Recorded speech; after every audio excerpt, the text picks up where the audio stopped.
భారత్ ఛానల్కి స్వాగతం. జై శ్రీరామ్, హర హర మహాదేవ్. బీజేపీకి ఈ తెలుగుదేశానికి పొత్తు కుదరకపోవడానికి కారణాలు ఏంటి? అసలు బీజేపీ వాళ్ళు అడిగింది ఏంటి? వీళ్ళు ఇవ్వలేకపోవడానికి కారణం ఏంటి అన్నది ఆలోచిస్తే బీజేపీ ఒక 9 ఎంపీ సీట్స్, 9-10 ఎంపీ సీట్స్, అలాగే ఒక 15 నుంచి 20 ఎమ్మెల్యే సీట్స్ అడిగిందట. తర్వాత పవర్ షేరింగ్ అడిగిందట. తర్వాత ఇదే ప్రపోర్షన్లో సబ్సిక్వెంట్ ఎలక్షన్స్, అంటే ఈ ఎలక్షన్ అయ్యాక మీకు జెడ్పీటీసీ, ఎంపీటీసీ, పంచాయతీ ఎలక్షన్స్ అవుతాయి కదండి, మున్సిపాలిటీ ఎలక్షన్స్, వాటిలో కూడా ఇదే రేషియోలో, అంటే ఇప్పుడు 10% అనుకోండి, అప్పుడు కూడా 10% రేషియోలో వీళ్ళకి ఈ సీట్స్ ఇవ్వాలి అన్నింటిలో కూడా.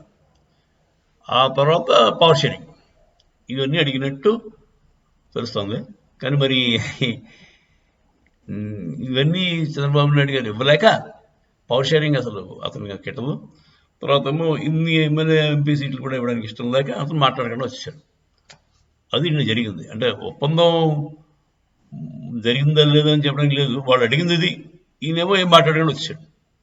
నేను ఇవ్వలేదని చెప్పేసి అంటే బాగుండు, అక్కడికక్కడ తేలిపోను. ఇది మరి ఆలోచిస్తానన్నాడో ఏంటో మరి వెనక్కి వచ్చాడు. దీనివల్ల ఇంకా సస్పెన్స్ అలాగే ఉండిపోయింది.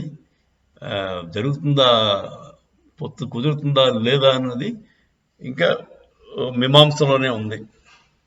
సో దీని అంటే ఇలాగా ప్రొక్రాస్టినేషన్, కొంచెం డిలే ఇన్ డెసిషన్ మేకింగ్ వల్ల కొంచెం ఇబ్బందికరమే అందరికీ. ఆ పార్టీ వర్కర్స్కి ఇబ్బందికరమే, బీజేపీ వాళ్ళకి ఇబ్బందికరమే, మరి తెలుగుదేశం కూడా చాలా పెద్ద ఇబ్బంది.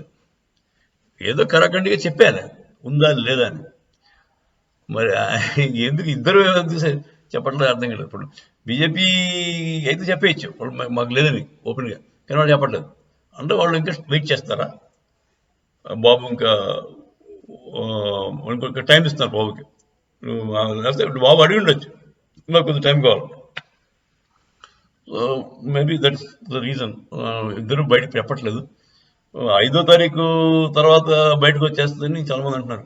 ఇంకా పొత్తు కుదిరిపోయింది, 5వ తారీఖు తర్వాత డిక్లేర్ చేస్తారు. ఎందుకంటే ముందే చెప్తే అంటే కొంతమంది ఎమ్మెల్యేస్ ఆస్పైరింగ్ క్యాండిడేట్లు కొంచెం బాధపడతారని చెప్పేసి ముందు చెప్పట్లేదు అని ఏదో చెప్తున్నారు. అది మరి ఎప్పటికైనా తీరాలి కదా, దాచుకుంటే అన్నట్టు దొరుకుతుంది. మరి అదే ప్రస్తుతం పరిస్థితి అదండి. పొత్తు ఉందా లేదా అన్నది ఇంకా $1 బిలియన్ క్వశ్చనే. 5th తర్వాత తెలుస్తుందని చెప్పి చాలామంది అంటున్నారు. లేదంటే ఎలక్షన్ అనౌన్స్మెంట్ 9th, 10th చేస్తారు కదా, ఆ టైంలోపు పొత్తు గురించి ఉందా లేదా అన్న విషయం అందరికీ తెలిసిపోద్ది అని అనుకుంటారు అందరు.